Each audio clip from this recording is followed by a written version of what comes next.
Saudi अरब का सच्चा वाकया है।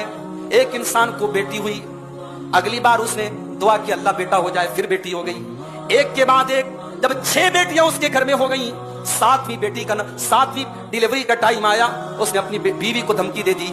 उसने अपनी बीवी से कहा कि अगर अब की बार तुझे बेटी हुई तो मैं तुझे तलाक दे दूंगा। बीवी बेचारी हैरान, मेरा शौहर कितना बड़ा जालिम है, ये तो मेरे इख्तियार में नहीं है, मेरे तो कंट्रोल में नहीं है। फिर वो बेचारी अल्लाह से दुआ करने लगी कि अल्लाह इस बार तू मुझे बेटा दे दे, वरना मेरी जिंदगी बर्बाद हो जाएगी, मेरा शौहर मुझको तलाक दे देगा।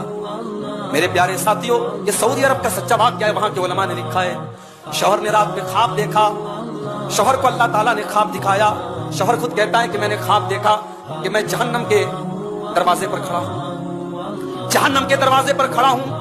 अल्लाह के फरिश्ते मुझे जहन्नम में ले जाने के लिए तैयार हैं, मुझे जहन्नम की तरफ लेके जा रहे हैं। जब जहन्नम के दरवाजे पर मैं पहुंचा तो सबसे बड़ी बेटी, सबसे पहली बेटी उस जहन्नम के दरवाजे पर खड़ी है और वो फरिश्तों से कहती है कि ओ फरिश्तों, ये मेरा बाप है, इसने बड़ी मोहब्बतों से पाला है, इसने बड़ी मोहब्बतों से मेरा ख्याल रखा है। ऐ फरिश्तों, इसको तुम जहन्नम में न डालो, इसको माफ कर दो। उसके बाद फरिश्ते मुझे वहां से हटा के लेके गए। फिर जहन्नम के अगले गेट पर गए।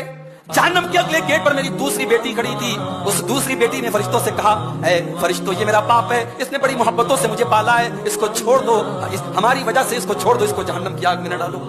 उसके बाद तीसरे दरवाजे पर पहुंचा। तीसरे दरवाजे पर तीसरी बेटी खड़ी है, चौथे दरवाजे पर चौथी बेटी खड़ी है, 5वें दरवाजे पर 5वीं बेटी खड़ी है और 6ठे दरवाजे पर 6ठी बेटी खड़ी है। वो इंसान कहता है, जब 6ठे दरवाजे के पास मेरी 6ठी बेटी ने भी फरिश्तों से कहकर के मुझको बचा लिया, तो जहन्नम के चूंकि 7 ही दरवाजे हैं, जब आखिरी दरवाजा था, जब मैं आखिरी दरवाजे पर पहुंचा, वहां मेरी कोई बेटी नहीं थी। मैं दिल महसूस के रह गया, मेरा दिल तड़प उठा और मैंने सोचा कि काश मेरी एक और बेटी होती और इस आखिरी दरवाजे पर भी वो मुझे बचा लेती, लेकिन वहां कोई और बेटी नहीं थी। और फरिश्ते मुझे उस जहन्नम की आग में लेके जाने लगे। शौहर की नींद खुलती है, सारा बदन पसीने से शराब हो रहे, सारे बदन से पसीना बह रहा है और आंखों से आंसू बह रहे हैं और अपनी बीवी से माफी मांगता है और कहता है, क्या है मेरी बीवी, आज अल्लाह ताला ने इस ख्वाब के जरिए मुझे सबक सिखा दिया कि बेटियां ये मनहूस नहीं होती हैं, बेटियां ये बोझ नहीं होती हैं, बल्कि बेटियां तो अपने माँ बाप को जहन्नम की आग से बचाने का काम करती हैं। ऐ मेरी बीवी, 7वां बच्चा तू भी दुआ कर, मैं भी दुआ करता हूँ, अल्लाह हमें बेटी ही दे दे, 7 बेटियां मुझको मिल जाए, ताकि कल अगर जहन्नम में जाने की बारी आ जाए तो ये 7 बेटियां अपने बाप को जहन्नम की आग से बचाने का काम करें। ये होता है बेटी का मकाम।